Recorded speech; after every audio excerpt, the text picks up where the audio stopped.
I translate children's books and books for grown-ups from Arabic, Russian and German, and I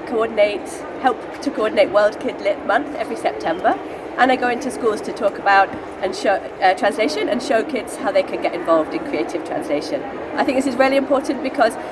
children in every country have heritages and languages and connections to other countries, and we need to see the world in all that diversity, and children deserve to see themselves represented in that diversity in books.